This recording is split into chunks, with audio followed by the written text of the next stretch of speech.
Fala galera, como vocês estão? Tranquilo? Nessa nossa aula nós vamos falar um pouco sobre projeções ortogonais sobre retas. Assunto bem tranquilinho, fácil, mas se a gente não entender bem os conceitos, podemos ser levados ao engano de vez em quando. Então, para começar, o que é uma projeção? Projeção nada mais é do que uma sombra. Se a nossa projeção é uma projeção ortogonal, a palavra ortogonal significa dizer que ela forma 90 graus. Então, vai ser uma sombra onde, vamos chamar assim, a direção da luz até o chão vai formar 90 graus. Então, imagina o seguinte, ó, coloquei 4 exemplos para a gente poder entender bem como que é isso, para depois falar um pouco sobre o seu cálculo. Então, no primeiro exemplo, eu tenho apenas um pontinho voando. Imagina que aqui em cima eu tenho um foco de luz. A luz ela vai acabar batendo nesse ponto e ela vai produzir em cima da reta R uma sombra. Essa sombra é a chamada projeção ortogonal, que eu vou chamar aqui de pelinha. Na verdade, se essa direção da luz formar um ângulo qualquer com a nossa reta R, vai ser somente uma projeção.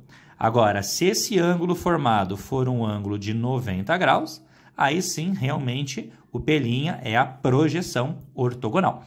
Então, repetindo, o que é a projeção ortogonal? É o pelinha, porque o pelinha que vai ser a sombra que o P gera sobre a reta R. A ideia é a mesma com qualquer outra figura. Então, olha, por exemplo, uma reta. Eu tenho aqui um segmento de reta AB e eu quero saber a projeção ortogonal desse segmento AB em cima da reta R.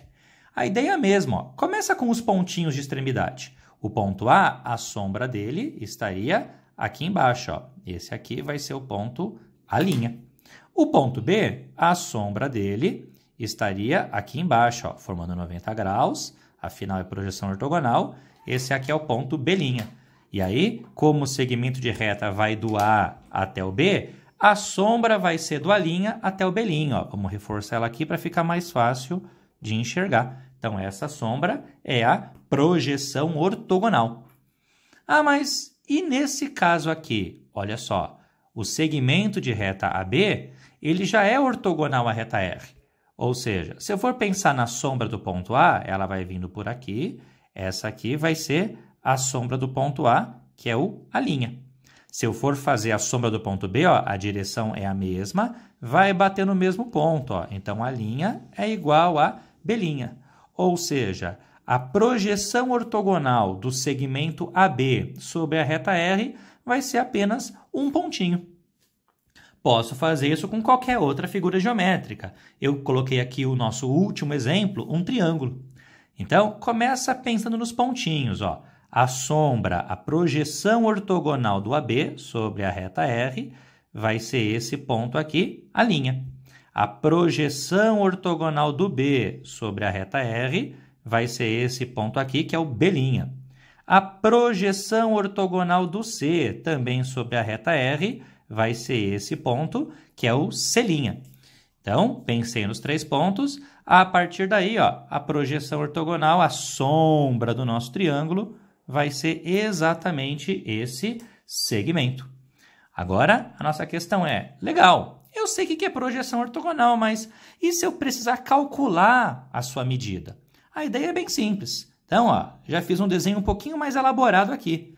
Imagine que eu tenho aqui um segmento AB e eu quero calcular a medida da projeção ortogonal do segmento AB sobre a reta R. E o exercício, ó, ele me fala qual seria o ângulo em que o segmento AB forma com a reta R.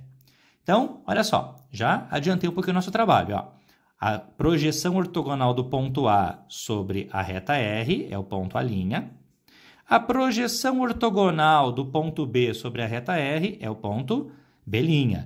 E eu quero saber a medida dessa projeção, quero saber o tamanho dessa sombra. Ó. Esse segmento aqui é o que eu quero saber. Mas como que eu posso fazer isso? Olha só que bacana. Imagina uma reta paralela a R passando aqui pelo ponto A. Então, vai acontecer algumas coisinhas. Primeira coisa importante. Como essa reta que eu estou imaginando, ela é paralela à reta R, esse segmento aqui de cima, que eu vou chamar de x, só para ficar um pouco mais fácil, ele tem o mesmo tamanho que esse segmento aqui. Por quê? Porque aqui embaixo, ó, nós temos um retângulo. E no retângulo, os lados opostos, eles sempre são congruentes, eles sempre têm a mesma medida. Além disso, ó, mais uma vez, como essas duas retas são paralelas, duas retas paralelas cortadas aqui por uma transversal, nós já sabemos há um tempinho que estes dois ângulos aqui vão ser iguais. E, de novo, ó, duas retas paralelas cortadas por uma transversal, eu sei que esses dois ângulos aqui, eles vão ser também iguais, também congruentes. Então, o que acontece? Olha só, eu tenho um triângulo retângulo. Nesse triângulo retângulo, o x, como nós já discutimos, ele vai ter o tamanho da nossa projeção ortogonal. E, normalmente, o segmento de reta AB é um segmento com medida conhecida. Se é um triângulo retângulo, ó, eu conheço a hipotenusa e eu quero o cateto adjacente. Cateto adjacente hipotenusa, vai lembrar do quê? Quem respondeu cosseno, acertou. Então, o cosseno desse ângulo alfa, ele vai ser o cateto adjacente, que eu chamei de x, dividido pela hipotenusa, que é o segmento AB. Como eu quero saber o x, era o que nós falamos que desejávamos calcular, ó, multiplica aqui em cruz. E aí nós vamos obter que o segmento de medida x vai ser igual ao segmento AB multiplicado pelo cosseno do ângulo alfa. Então, como o x é o tamanho da sombra, ou seja, o x é o tamanho da projeção, eu posso até escrever que a projeção do segmento AB sobre a reta R vai ser exatamente igual ao tamanho do segmento AB multiplicado pelo cosseno do nosso ângulo alfa. É importante notar que você não precisa decorar essa fórmula. É muito mais fácil você observar o desenho, desenhe aí no seu exercício e enxergue o triângulo retângulo. Fica mais rapidinho e mais prático. Tudo bem? Espero que tenha ficado fácil para todos entenderem. Agora é hora de, mais uma vez, praticar isso aqui em exercícios. Quanto mais nós praticarmos, mais fácil vai ser para assimilar cada um desses conceitos. Tudo bem? Um abraço a todos vocês e até a próxima!